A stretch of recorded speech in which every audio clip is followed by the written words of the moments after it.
Om Namo Bhagavate Vasudevaya. Om Namo Bhagavate Vasudevaya. Om Namo Bhagavate Vasudevaya. Narayanam Namaskritya Naram Chaiva Narottam Devim Saraswatim Vyasam Tato Jayamudire Nashtaprayeshu Bhadreshu Nityam Bhagavata Sevaya. Bhagavate Uttama Shloke Bhaktir Bhavati Naishtaki. Om Agnanatimirandasya Gnananjana Shalakaya. Chakshurunmilitam Yena Tasmai Shri Gurave Namaha. Namo Vishnupadaya Krishna Prishthaya Bhutale Srimate Bhakti Vedanta Swamini Namini. Namaste Saraswate Devi Gauravani Pracharini. Nirvishesha Shunyavadi Paschatya Deshatharini. Jai Shri Krishna Chaitanya Prabhu Nityananda. Shri Advaita Gadadhara Shivasadi Gaura Bhaktaranda. Hare Krishna Krishna Krishna Hare Hare. Hare Rama Rama Rama Hare Hare.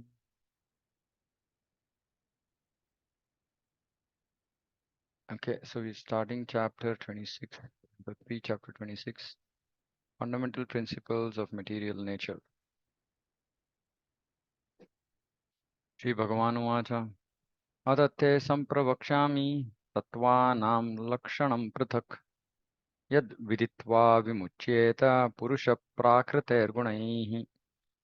Person who got it, Kapila continued. My dear mother, now I shall describe unto you the different categories of the absolute truth. Tattvanam Lakshanam. Knowing which any person can be released from the influence of the modes of material nature. So Kapiladev is saying that knowing this different categories of absolute truth, one can be released from the influence of the modes of material nature. Stated in Bhagavad Gita, one can understand the Supreme Person of Godhead, the absolute truth, only through devotional service. Bhaktya Maham Abhijanati. As stated in the Bhagavatam, the object of devotional service is Mam, Krishna, and is explained in Chaitanya Charitamrita. To understand Krishna means to understand Krishna in his personal form with his internal energy, his external energy, his expansions, and his incarnations. So this is the complete understanding of Krishna. There are many diverse departments of knowledge in understanding Krishna. Sankhya philosophy is especially meant for persons who are conditioned by this material world. It is generally understood by the parampara system or by disciplic succession to be the science of devotional service. It is a science of devotional service because when somebody is attached to the material world, first if they come to Sankhya, then they'll understand that eventually that all these different elements are there, how this whole material universe is formed, etc. And eventually that everything is coming from Supreme Lord. So it is a science. To science of bhakti. Science of bhakti means why one should do bhakti or to whom should one do bhakti. That becomes clear by Sankhya. Preliminary studies of devotional service have already been explained. Now the analytical study of devotional service will be explained by the Lord, who says that by such an analytical study one becomes freed from the modes of material nature. The same assertion is confirmed in Bhagavad Gita. Tato mam tattvato gnatva. By understanding the Lord according to various categories, one can become eligible to enter into the kingdom of God. So we should understand what is Prabhupada saying here is we cannot be blind to tattva. No, we cannot. If we don't do Shravanam, if we don't understand tattva, then we will be bewildered. Then yeah, we have all wrong expectations from bhakti. We kind of go in a wrong direction. So we have to understand this tattva, and Prabhupada repeatedly states this about this, attachment to this material world, that we have to develop detachment, because we have to understand the reality of this material world. Mm. Um, it's okay. I mean, initially, Krishna says in Bhagavad Gita, Artho Artharthi Jignasu Gnani. People will come to Krishna for even with wanting some material benefits. That is okay. That is a very beginner stage. But once we then take up the process of bhakti and we start practicing bhakti, we should become freed from the modes of material nature. Modes of material nature, how do they manifest in terms of desires and actions in Sattva-guna, Rajoguna, Tamoguna? That's all. Modes of material nature means that's all. Desires and action on these three modes. And one must be free from the modes. When one must be free from the modes means one has to be fixed in devotional service and Shuddha Sattva, which is Kevala Bhakti. Mm. Saying that, yeah, I don't want anything else. I don't have any expectations. Na dhanam na janam na sundarim kavitam vad vidam jagadisha kamaya. Mama janmani janmanishware bhavatat bhakti rahitu kitvai. This is that Kevala Bhakti. Right? Uh, so one has to become freed from the modes. This we've been discussing. And Kapila Muni's teachings to Devahuti really, I mean, very heavily emphasize on this point that one has to become free from the modes. And here Prabhupada is saying that it can happen by analytical study. By analytical study, by jnana, we can understand saying that, okay, this is actually what is the real position of this material world? What is the real position of this material body? What is it in connection with the self? All that we can understand. Then it becomes easier.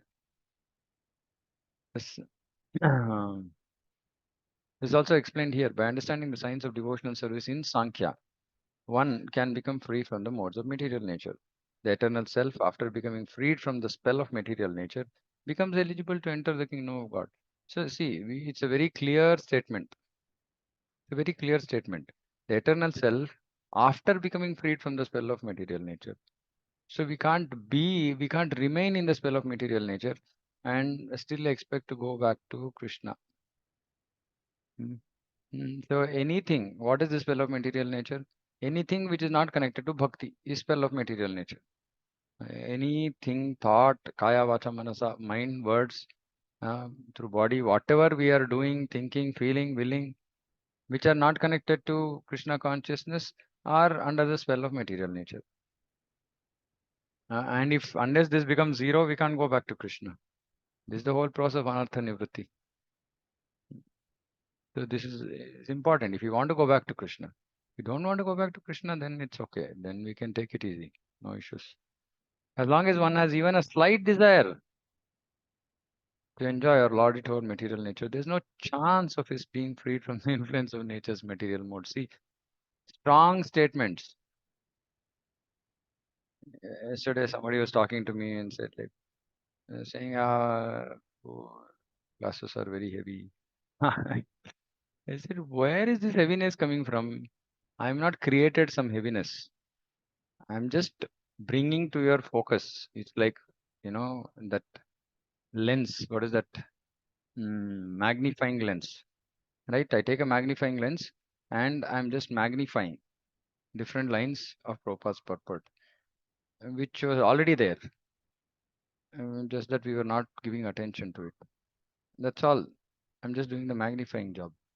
But because these statements are becoming magnified, one feels that it's very heavy. But these are statements there in Prabhupada's purports only. Prabhupada is so clearly saying here, if unless, as long as one has even a slight desire to enjoy or lord it over material nature, there's no chance of his being freed. Therefore, one has to understand the Supreme Personality of Godhead analytically, as explained in the Sankhya by Lord Kapiladev. This is just to understand our real position. That's all.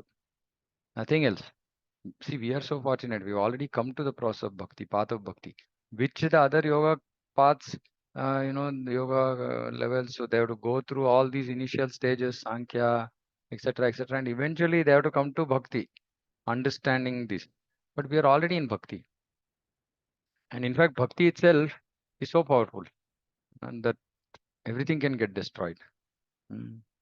Bhakti is the giver of results of any process. And so we already come to that very powerful process. But because we are not wholeheartedly accepting the process, we also have to go through these analytical study, etc. Right? Which the idea of this analytical study is just to make us firmly fixed on our path. That's all. It's not going to add anything like by understanding this tattva, are we going to, I mean, is it directly going to give us some benefit? No, it's going to just make us maybe become more fixed in bhakti. But the actual process is bhakti. So that is why the angas of Sharanagati, Anukulisa Sankalpa, Pratikulisa Vardhanam. So this is Anukulakara. What is Anukulakara? Okay, if I understand Sankhya, am I going to become fixed in bhakti? Okay, then it becomes Anukulakara. Right, so like that, we have to figure out things that can help us make progress and remain away from things that are detrimental to our progress. This is the framework of decision making in our life, practical framework. Whenever we are trying to take any decision, if we don't have to be confused. Simply, the basis we should take the decision is it favorable to Krishna consciousness? If so, accept. Not favorable, reject. That's all. Simple. Now, if we make mistakes in this, meaning if we happen to reverse it by any chance, meaning things that are not favorable, we accept. Obviously, we will backtrack in our bhakti, or we'll get deviated, or we'll lose focus, or lose enthusiasm. Mm. And that we see in lives of so many devotees, that they lose enthusiasm. That means that they're taking wrong decisions. If they had enthusiasm and they lost it, that means they've taken wrong decisions. But we don't understand this. We are like sometimes very, very sentimentally stuck. We don't really understand whether we're taking the right decision or not. It's a very simple indication of us doing something wrong is when we lose enthusiasm in bhakti. And when enthusiasm in bhakti is increasing, that means we are doing something right. And then it's also important to recognize what that is, so that you understand, oh, okay, see, this one is really helping me to make progress. Why that is important? Because when time comes, it's not like our bhakti will remain fixed. So there'll be some ups and downs. So when down comes, then we know, no, no, no, that time I was doing these things, these things, and it was really helping me to remain fixed in bhakti, and I was so enthusiastic. Right? So it's very important to understand. And so here Prabhupada is saying, by understanding analytically this Sankhya, it becomes Anukula Kara. You can become fixed in bhakti. You can become freed from the modes. Right? Free from the modes not by just understanding Sankhya, because we don't have the strength to overcome modes by just knowledge. Right? But by this knowledge, we can become firmly fixed in our bhakti and thereby transcend the modes. And hence, Kapil Muni, having already discussed bhakti, he is now going to discuss Sankhya, just so that bhakti will become more firm. Gnanam nishchaya sarthaya purushasyaatma darshanam yada hurvarnaye tatte hridayagranthi bhedanam. Knowledge is the ultimate perfection of self-realization. I shall explain that knowledge unto you, by which the knots of attachment to the material world are cut. This is ultimate perfection of self-realization, not ultimate goal of life. Which means this is a Gnana Marg. In the Gnana Marg, which is coming to Brahma Bhuta, knowledge is key, right? And now he's going to explain the knowledge by which knots of attachment to the material world are cut, which is basically the process of getting freed from material modes. So knots of attachment to the material world have to be cut. Yesterday, somebody was asking me in the temple saying that how do we um, how do we get over this material attachment? This was the answer I gave. Nana. By understanding that the attachment to the things of this material world are actually not going to give us happiness. And even a slight happiness that is experienced is followed by distress on the material world. Right? Same example of eating anything more than what you want. You eat up to a certain amount, you are satisfied. You eat more, it results in distress. That is the nature of attachment to this material world. So if we are intelligent, we will simply hear this and cut it off, saying that uselessly. It's not going to be of any use to me. It's only going to create problems for me, right? Um, so that is the power of gnana. So if you actually understand knowledge properly and we are able to apply it, then nothing like it. So knowledge is required. It is said that by proper understanding of the pure self or by self-realization, one can be freed from material attachment.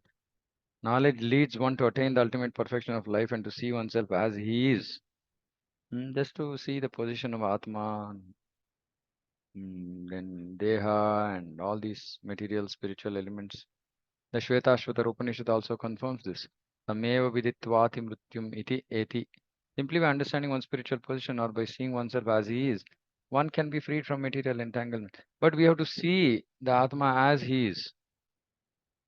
And we are hearing but not seeing. Seeing means acting. We are hearing that I'm the Atma, but we are not acting on that platform. So we also need to act on that platform. That is the important part. Right? In various ways, the seeing of oneself is described in the Vedic literatures and it is confirmed in the Bhagavatam. Purushasya Atma Darshanam. That one has to see oneself and know what he is. As Kapiladev explains to his mother, this seeing can be done by hearing from the proper authoritative source. Seeing is always done by hearing. Because we can't see any of this, because all this transcendental, like spiritual stuff, cannot be seen literally. It is all seeing is done by hearing. So if you're saying I'm seeing my guru, that means I'm hearing from my guru, right? Mm. Yeah, if I'm saying anything in this on the spiritual platform is through hearing. Mm. Kapil Dev is the greatest authority because he's the person who got it. And if someone accepts whatever is explained as it is without interpretation, then he can see himself. Now, this is a very difficult thing without interpretation. Prabhupada's purports are Prabhupada writes in Bhagavad Gita somewhere he says that this whole Bhagavad Gita is as clear as the sun. Now, what is the need for the what is it? One second, very nice statement. Let me search.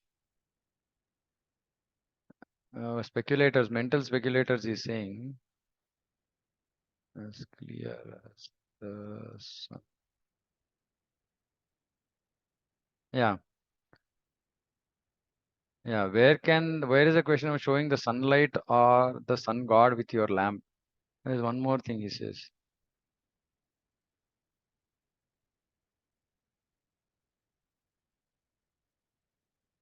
Require the lamplight from foolish.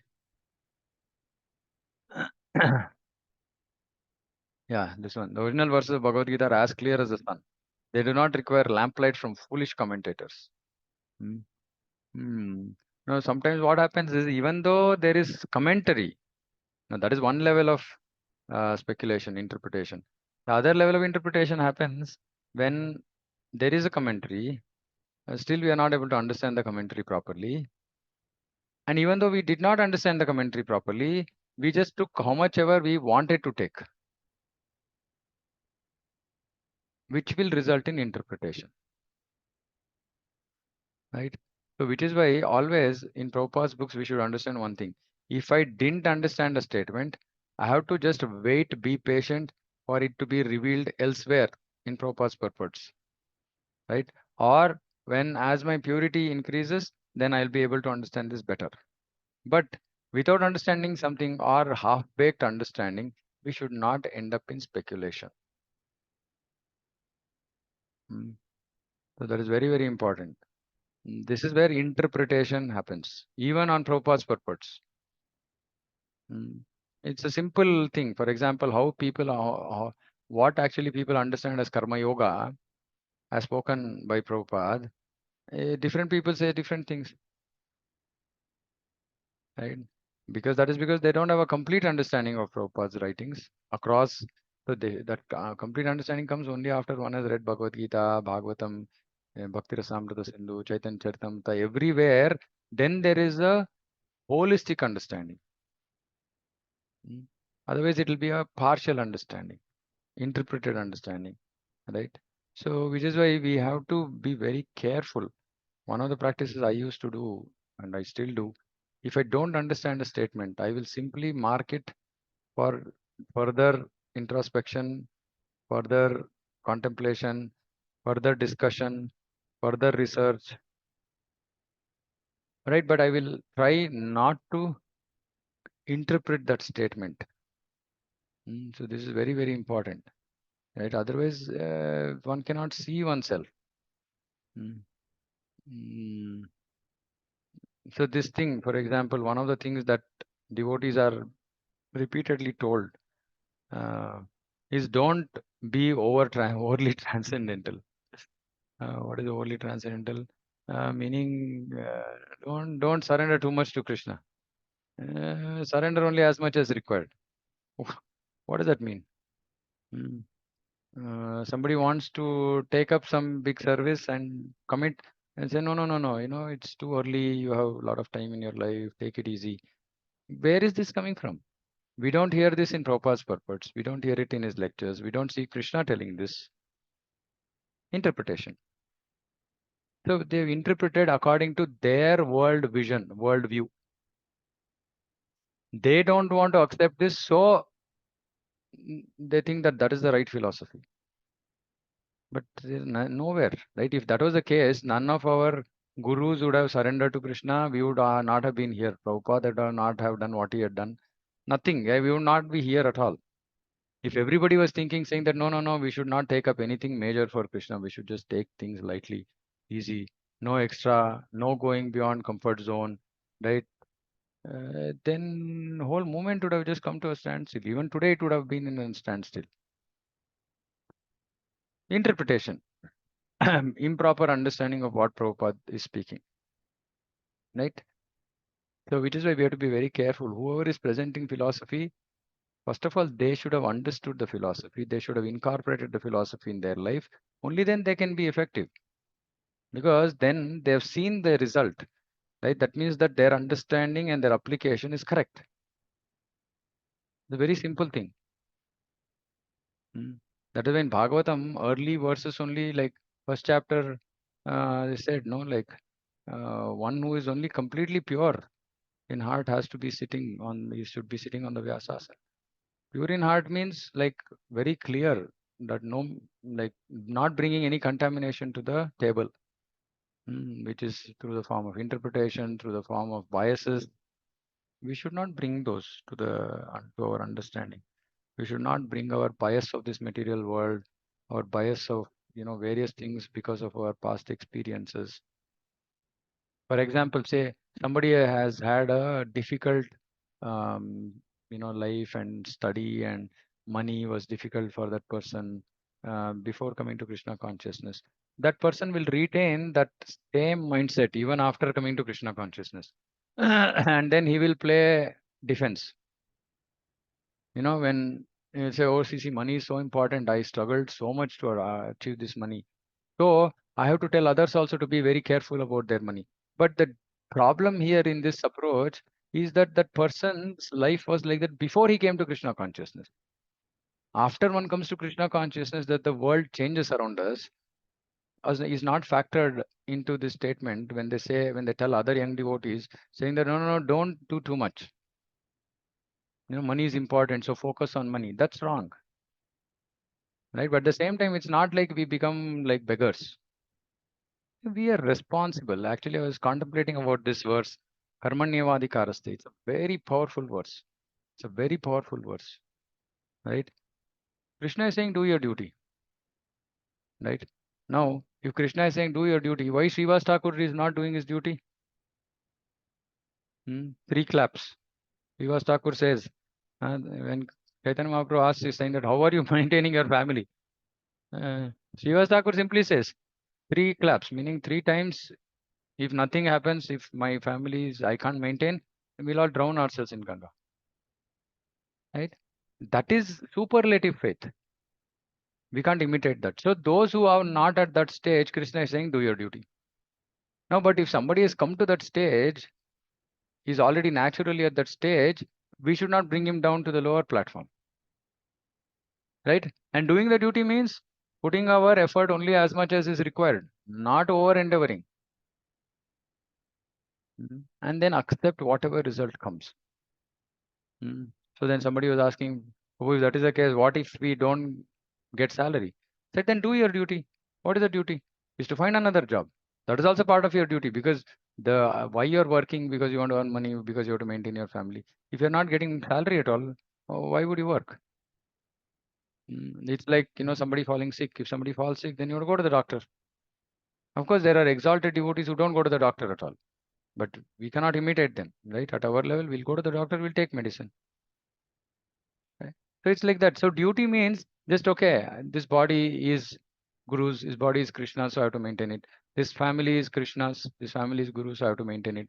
So that is duty. But if somebody thinks Krishna will maintain my family, I don't even have to bother, I don't even have to try. And that's very exalted stage. We should not bring others who are in that stage to this lower stage just because we are not at that stage. Mm. So that is why Prabhupada's purports, going into the depth of Prabhupada's purports, internalizing these purports, applying them in our lives, is very, very important. Without interpretation, that's why I was speaking so much. Chaitanya explained to Sanatan Goswami the real constitutional position of the individual. He said directly that each and every individual soul is eternally a servitor of Krishna, Jivera Swarupai, Krishnera Nityadas. Every individual soul is eternally a servitor. When one is fixed in the understanding that he is part and parcel of the Supreme Soul, again, this is the important thing which we tend to miss in this statement. When we read this statement, we miss this portion, fixed in the understanding. Hmm. And that his eternal position is to serve in association with the Supreme Lord, he becomes self-realized just by being fixed in this understanding. We can become self-realized. This question of rightly understanding oneself cuts the knot of material attraction, Hridaya Granthi Bhedanam, due to false ego or false identification of oneself with the body. In the material world, one is entrapped by Maya. But as soon as one understands that he is qualitatively the same substance as the Supreme Lord, because he belongs to the same category of spirit soul, and that his perpetual position is to serve, one attains Atma Darshanam, seeing the soul, and Hridaya Granthi Bhedanam, cutting the knot of material attraction, which is nothing but self-realization. It's a very, very powerful statement summarizing. Due to false ego means what? False identification of oneself with the body and the material world. Because of this false ego, false identification, one is trapped by Maya. One is trapped by Maya, and so we engage in material, we act, think, desire, will, everything on the influenced by the material modes. But as soon as one understands that, oh, this is not me, this association with body material world is not me, I'm actually qualitatively same as the Supreme Lord. I am Atma, and my position, perpetual position is to serve. One attains Atma Darshanam or Hridaya Granthi Bhedanam, self-realization. Look at this statement. When one can cut the attachment of material knowledge, his understanding is called knowledge, not otherwise. So what is the use of knowledge if Vairagya doesn't develop? This is the point here. If somebody says I am knowledgeable, that means naturally they should have Vairagya. They should cut the attachment to the material world. Atma Darshanam means to see oneself by knowledge. Therefore, when one is freed from false ego, by cultivation of real knowledge, he sees himself. And that is the ultimate necessity of human life. So, we have to do something here, right? Practically, what we have to do is, I've told this before also, I think, those things that are binding us on this material platform, we should endeavor to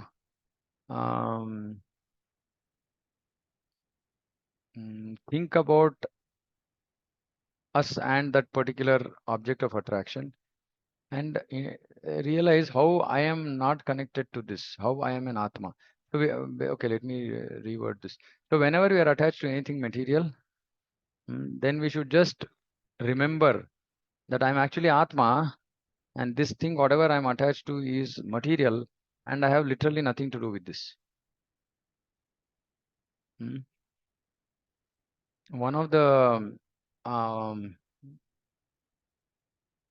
is writing these notes.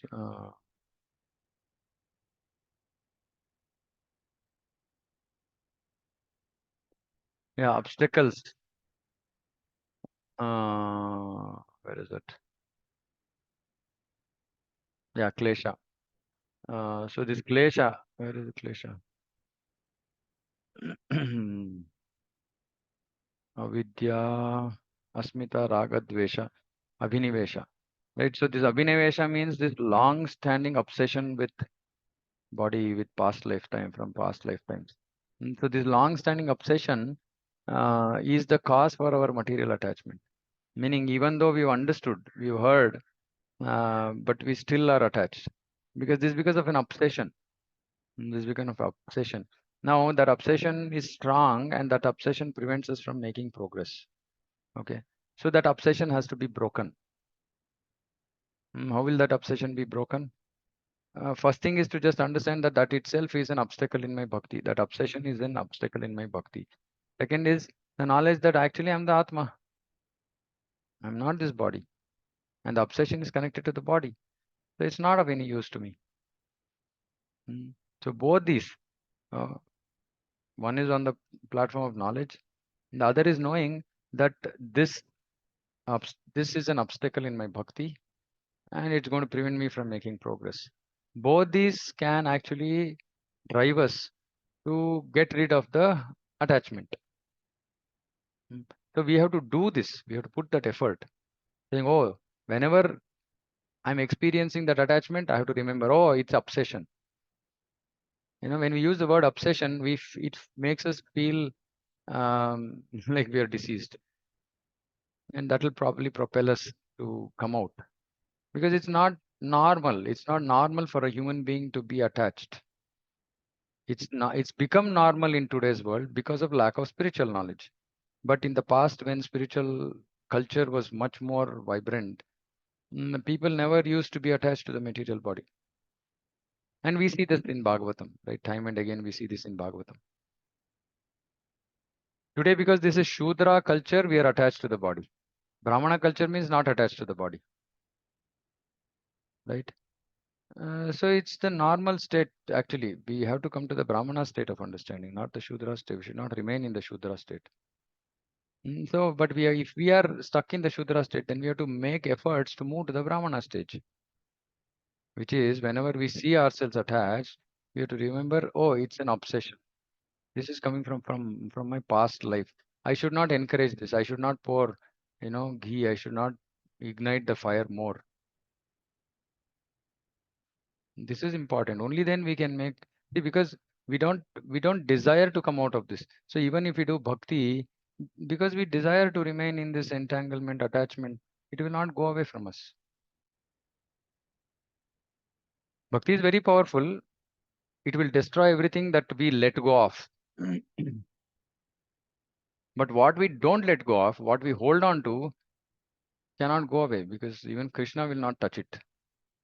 Because that is our free will. We want to hold on to it. So if we stop, if first of all, we should not want to hold on to material things. Second, we do bhakti properly, automatically it will go. Right. And along with that, if there is this clear knowledge that, oh, this is an obsession, this is just going to become an obstacle, then possibly it might give us more motivation to actually do bhakti seriously.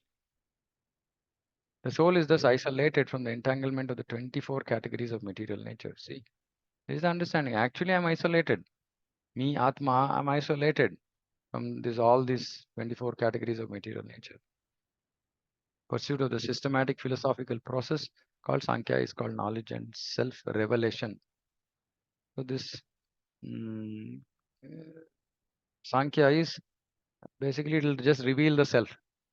The what is the goal of Sankhya is this: to just understand that soul is isolated from entanglement of 24 categories, and then there is Paramatma.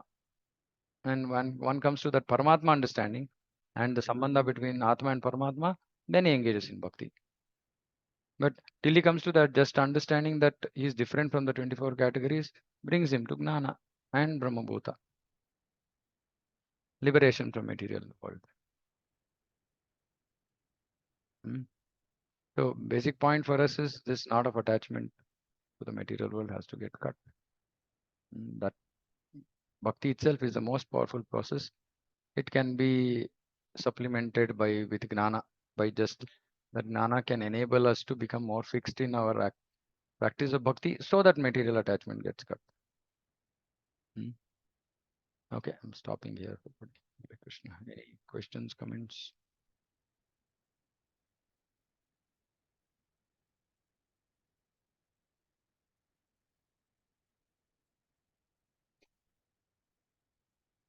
No comments. Okay. Shrimad Bhagavatam की जय, जगत गुरु श्रील प्रभुपाद की जय, वांसा कल्पतरुभ्यश्च कृपा सिंधुभ्यः च पतितानां पावनेभ्यो वैष्णवेभ्यो नमो नमः, नंद कोटि वैष्णव की जय. See, we should realize actually this